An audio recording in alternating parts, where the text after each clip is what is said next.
everybody. This is Dr. Novak again.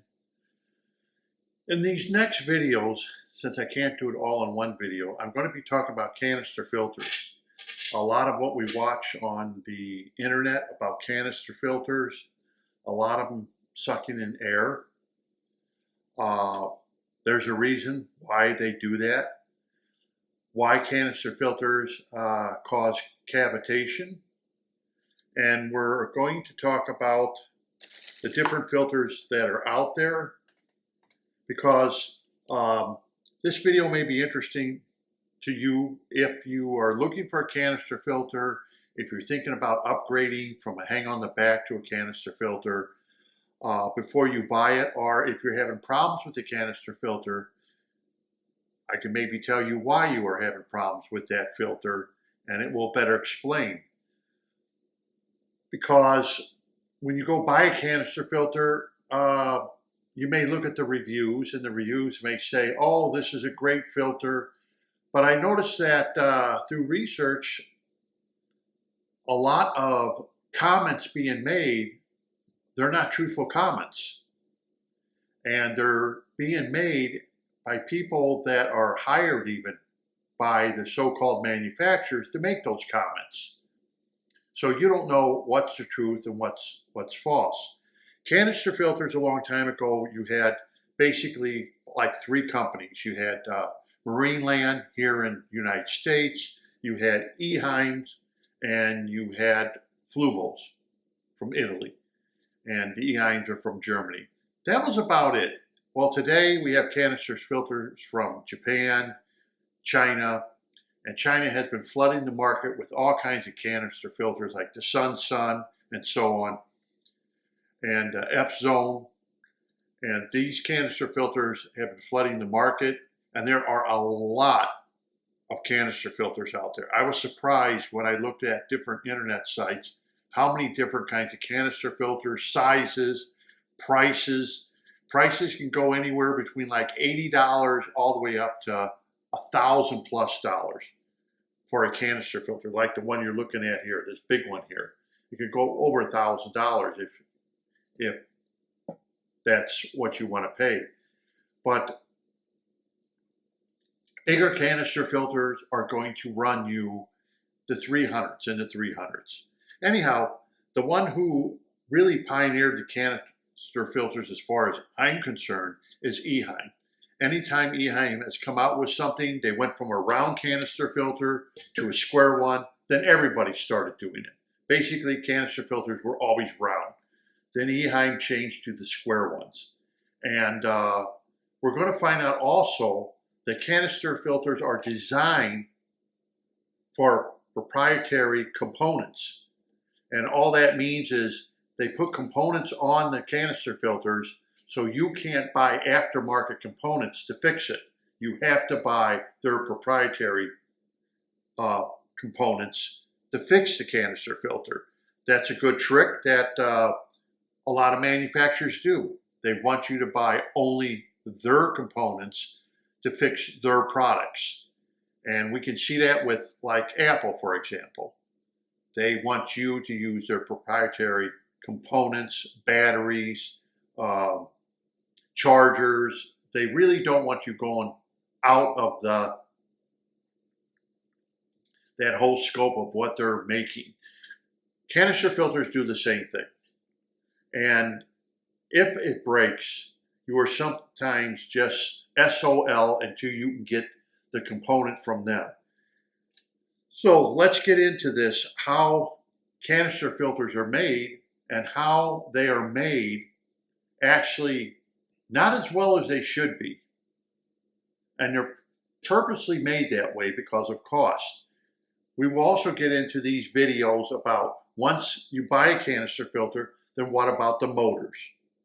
I'm going to show you different kinds of motors that can be used on canister, are used on canister filters, and impellers that are used on canister filters. They're used for a reason. And we're going to get into that so you better understand before you make a purchase, or you may want to make a purchase of a $170 canister filter, let's say, and then you're like you know, if I would have known this, I wouldn't have bought this filter. You know, and I could save you money. Or you may think that, well, I can't afford it. I have to buy the cheapest out there.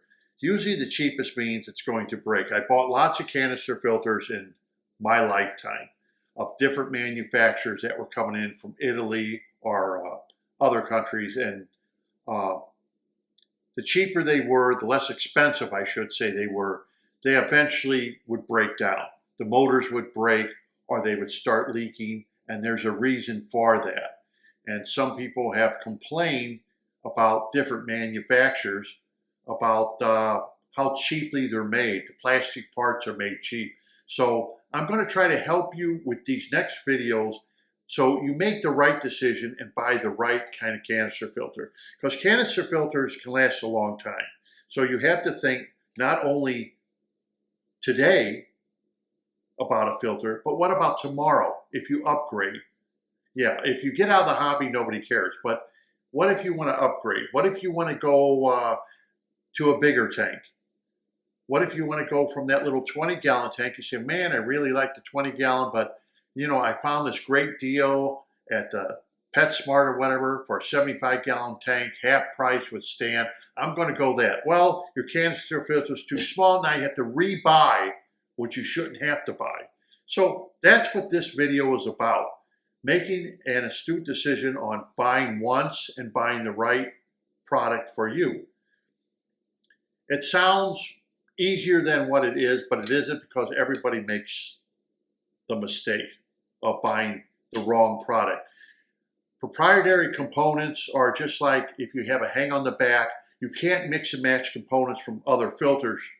They make it so it's very easy for hang on the back filters that you have to use their components that you slip in and out, whatever, because that's the ones that fit. They don't want you buying aftermarket, really. So let's get into this. First of all, canister filters all use O-rings. This is an O-ring. This is from the Eheim here. This is the Eheim 2217. I'm going to use this as an example because this filter has been around a long time. But all filters are basically made this way. And there's two components on this filter that you have to understand when you buy a filter what you're going to get. One is you're going to have an O-ring that becomes a slip fit or a snug fit or what they call a ring fit. And then you're going to have components on canister filters which will become what they call press fit or compression fit.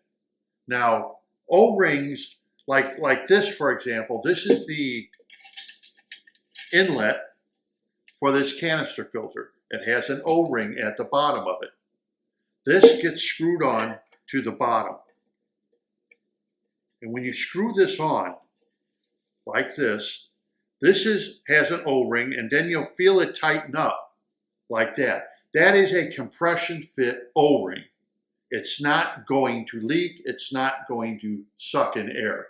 It's been compressed, much like that of a ball canning jar, which has been around for like over 100 years. They put an O-ring on it, a gasket. It's compressed with pressure to keep it together so, of course, it doesn't leak and grow botulism bacteria in it. Another thing, an example, is watches. You unscrew a watch and you'll see an O-ring in there. There'll be a little groove, a channel in there that's a radius that the O-ring fits in. The O-ring can be taken out. You can work on the watch. You put a new O-ring in, and then it screws back under pressure. That O-ring's being held under pressure.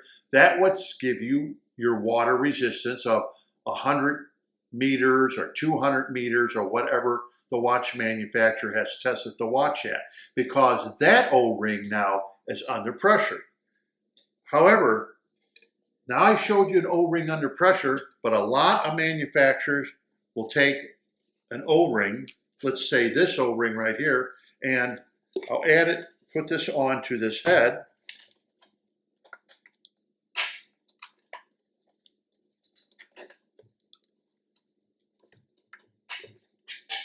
And so the O-ring now is on the head. But the problem is a lot of O-rings are this way. This is how manufacturers make them. When I put this head on this filter with this O-ring,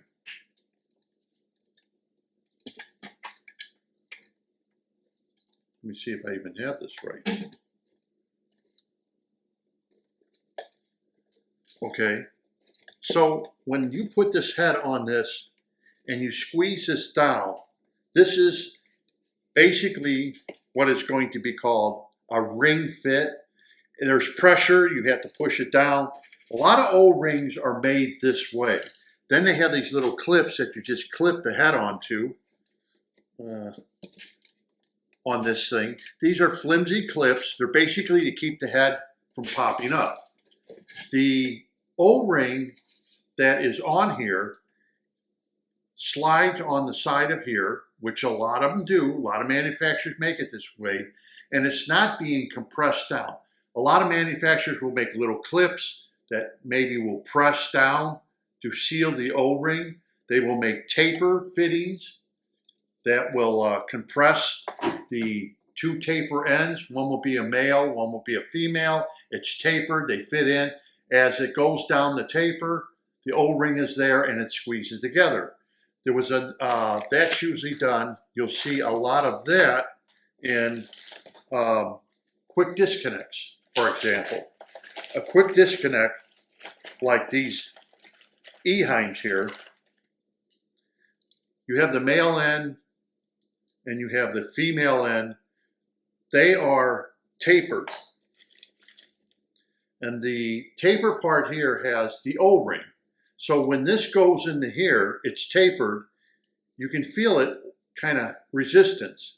Then when you screw it down, it pulls and locks in the O-ring. This is very common, like in tool and die shops, machine shops, mold shops. This is how machinery locks up their collets.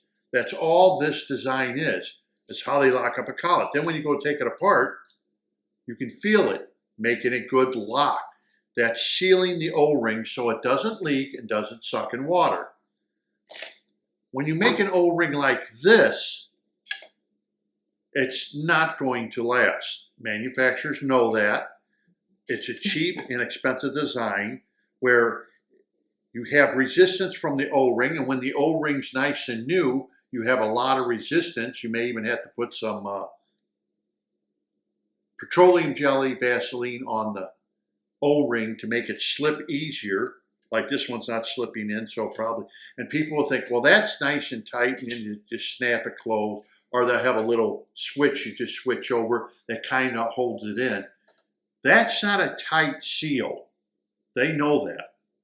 So whenever you buy a canister filter that has that, you can expect two things to happen. That seal's going to fail, and it could suck in air, because that's a big problem with canister filters. They will suck in air, and that is what you don't want. This is a cheap, inexpensive way to make a canister filter, but a lot of manufacturers are doing it. There is another way of making and sealing a canister filter, like let's use this one for example. We'll use this. These canister filters compress the O-ring. So the two that I know of that compress the O-ring, and before I get into this, you also have square canister filters made by E-heim. You'll have Sun. You'll have the other ones that are out there, Aqueon, stuff like that.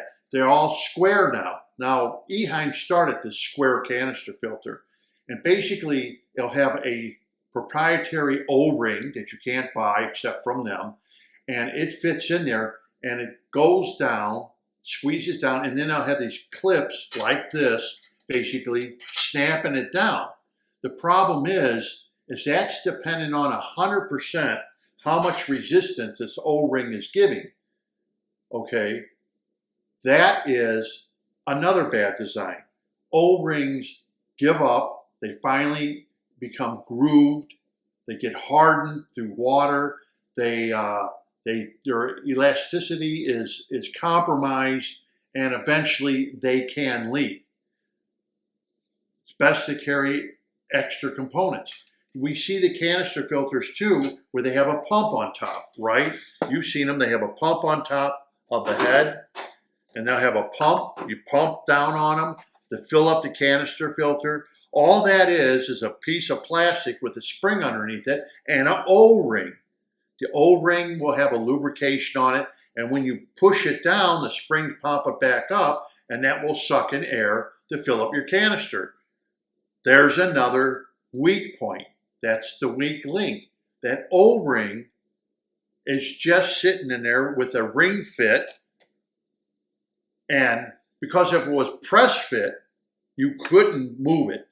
So the engineers have to compensate for the plastic molding, what size it's going to be, and what size O-ring is going to be used in there to make that ring fit so it's movable. That's the same as this. This is basically just a ring fit. It is not a press fit. If it was a press fit, believe me, you probably couldn't get it in the canister at all because it would be a press fit.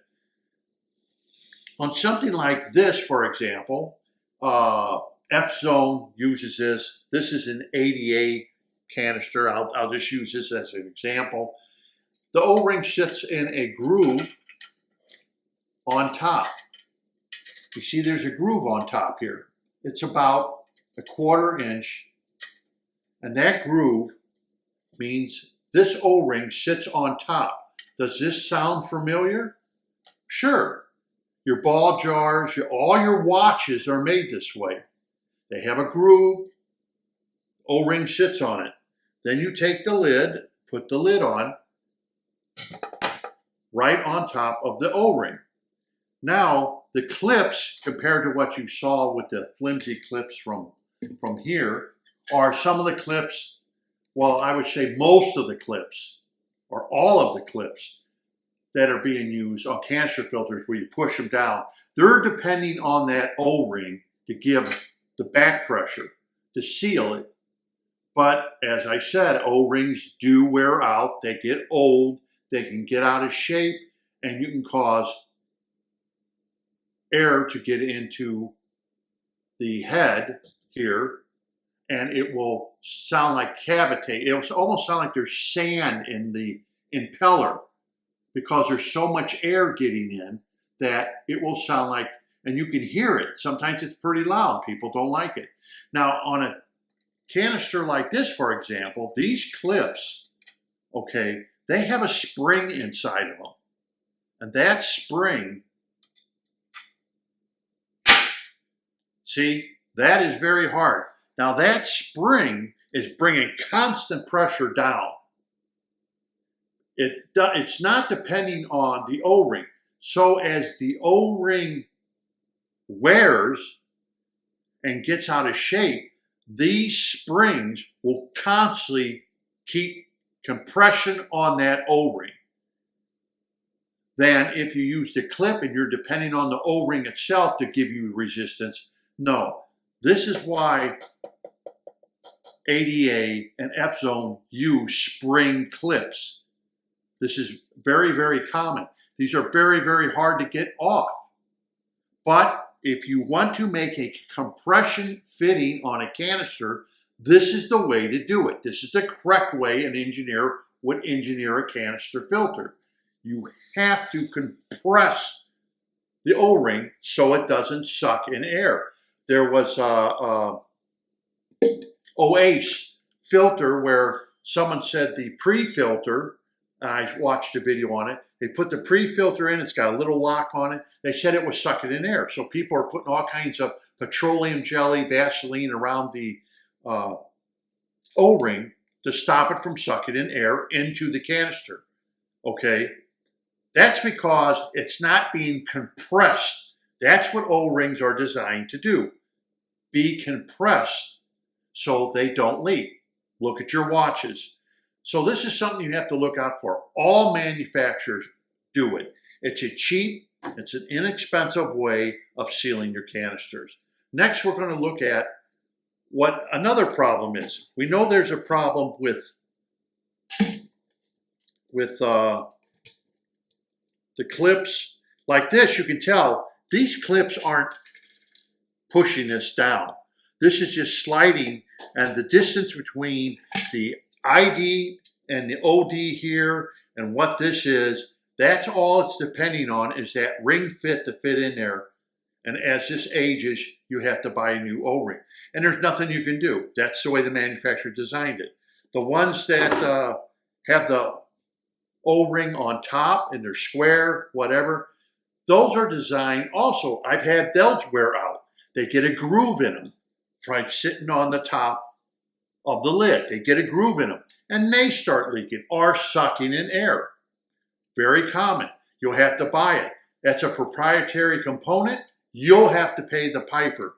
Now, for example, canister filters like this, or canister filters like the F-Zone, for example, I did this purposely. I bought a O-ring off the internet for the F-Zone, and this is an Aftermarket. This is a 1/8 O-ring. It's 8.5 inches, and this particular one, or what is a 209.14 millimeters, is what, no, that's the ID, that's the ID, which means that this one is 0.39 thick of an inch. Now, I also bought this O-ring. This is a $5 O-ring. This is a $12 O-ring. This one is a 1/4 of an inch.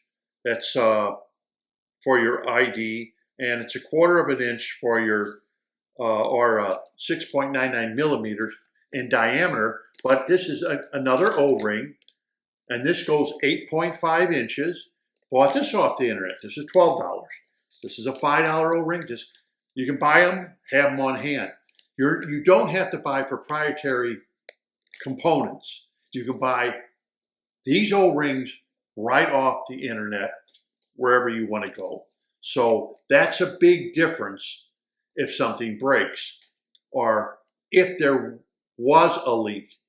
Immediately you can carry an extra O-ring. Even if it's not exactly the right diameter, it will still work. And the reason it would work where the other filters need the proprietary O-rings is because the canister filter is using spring clips.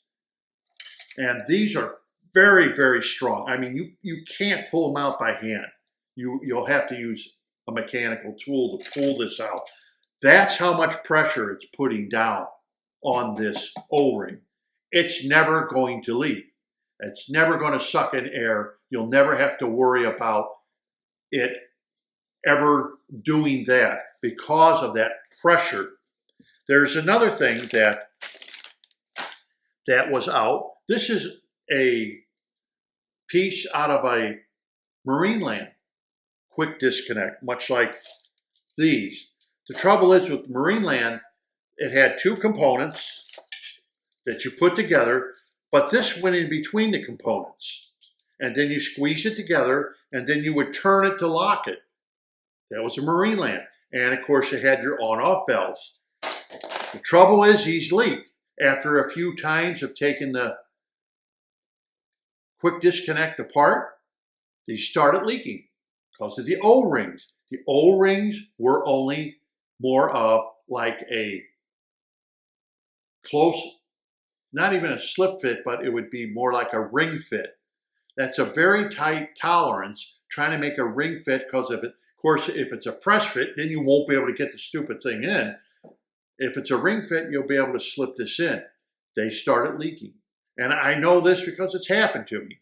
You put it together, you fire up the filter, it's leaking all over the floor right by the quick disconnects. That's why Eheim came out with tapered components, where one component is tapered and the other one is, so you have male and female, and when they fit inside of each other, you can even feel the resistance, where if you press it in there, and I just pressed this one, you can feel the resistance bringing it out. That O-ring is being then compressed once you tighten this up. It is being compressed down in there. So these are things to think about when you buy components of a canister filter. How well it was made. Is it made not to suck in air? That's a big problem with canister filters, cavitation.